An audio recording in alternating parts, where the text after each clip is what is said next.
Hey guys, I'm in Penang right now, courtesy of Subaru Malaysia, and by the time you watch this video, they would have probably already launched the all-new Subaru Forester, as you can see in the background.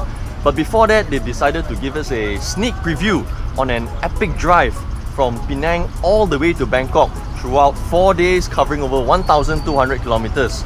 So throughout this entire drive, I'll be sharing with you my experiences, what the car is like to drive, what it's like to be a passenger in the new Forester, and it's gonna be fun.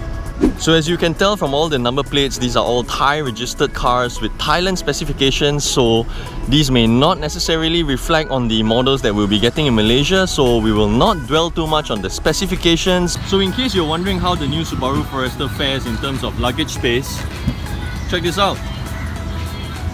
We've already arranged 3 cabin-sized luggages by the corner there, and with this space here, probably another 2 more. It's huge actually.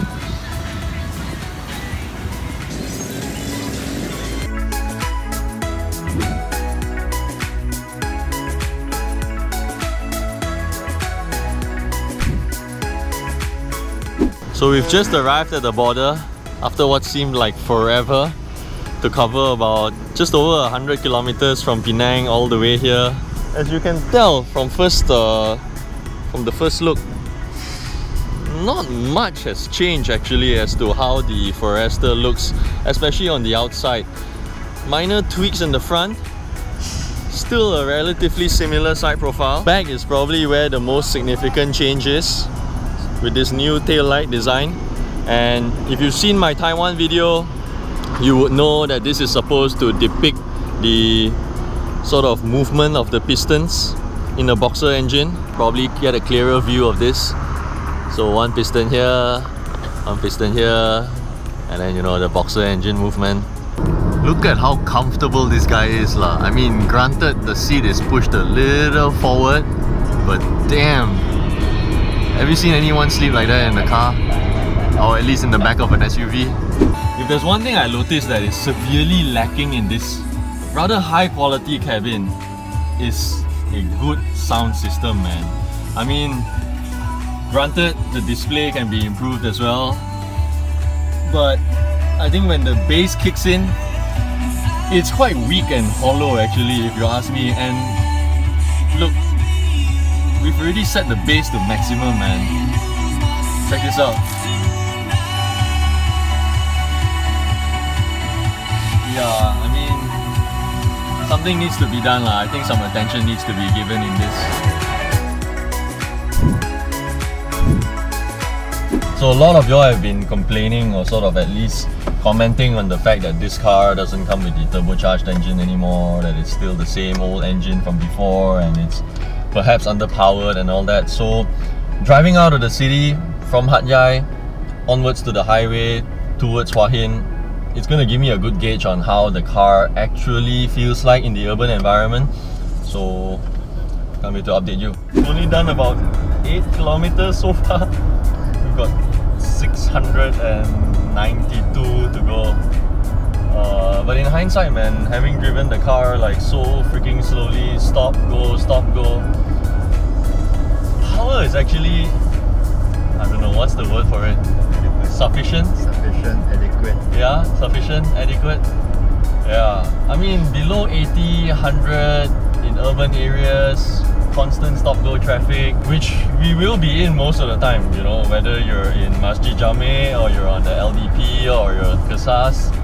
It's gonna be the same thing, man. You know, it's very rare that you get to be barreling down the highway full steam ahead. For that kind of driving condition, those kind of circumstances, I think this 2-litre naturally aspirated same old engine from before, more than enough, man. And like, you know, it sort of fizzles out after maybe 4,000, 5,000 thereabout. Not a big deal if you ask me. And yeah, I guess between 100 to 160, if you really need to do like overtaking on your highways, on our north-south highways, yeah, it does struggle a bit. But like, I mean, if you put things in perspective, this car is about 1.6, 1.7 tons, man. That's a lot of weight to haul. Obviously, the XT engine from before would be more ideal. There is enough displacement with this being a 2-litre. I think it's more than enough, man. You know, I've always preferred naturally aspirated engines. They are just generally throttle response is just much better. You cannot fight naturally aspirated engines. It's just more linear, more progressive to drive, man, if you ask me. Oh, man, you really need to provide some better displays for the reverse camera, man. It's angled really weirdly, and the display obviously isn't as clear as it should. So 250 kilometers in of our 700 kilometer drive from Hat Yai to Hua Hin, there are two things that really stand out if you ask me.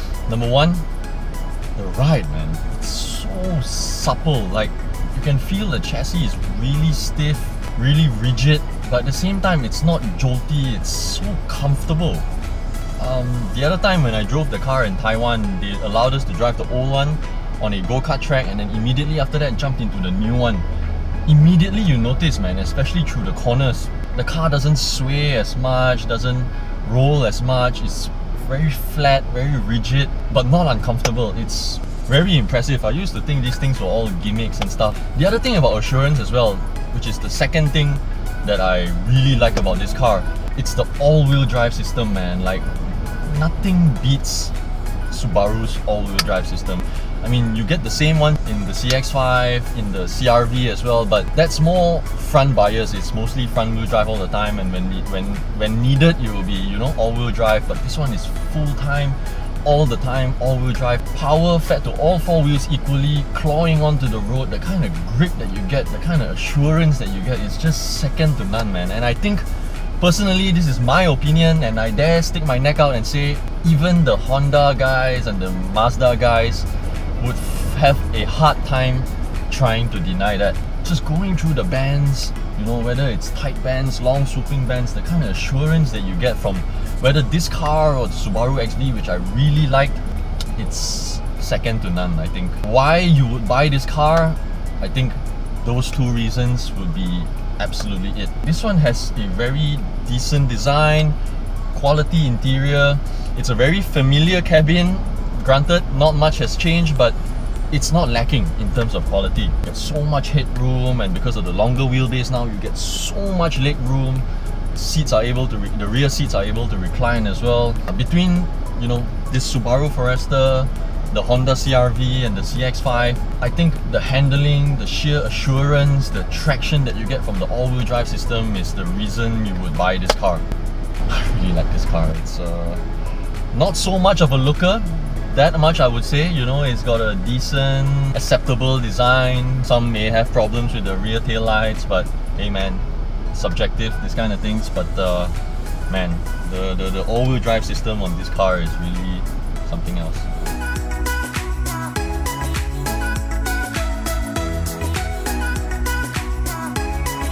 For today's leg, I'm not going to be driving, but instead I'm going to be sitting in the back seat to tell you what it's like to be the rear seat passenger, and I have a feeling that you'll be quite impressed. Like the front, it's a really quality interior. There's a lot of soft touches here and there, and what really adds to the convenience is not only are there pockets behind the front seats, there are sort of, you know, separate compartments for you to put different things of different sizes, and obviously dual USB ports, 2.1 amps.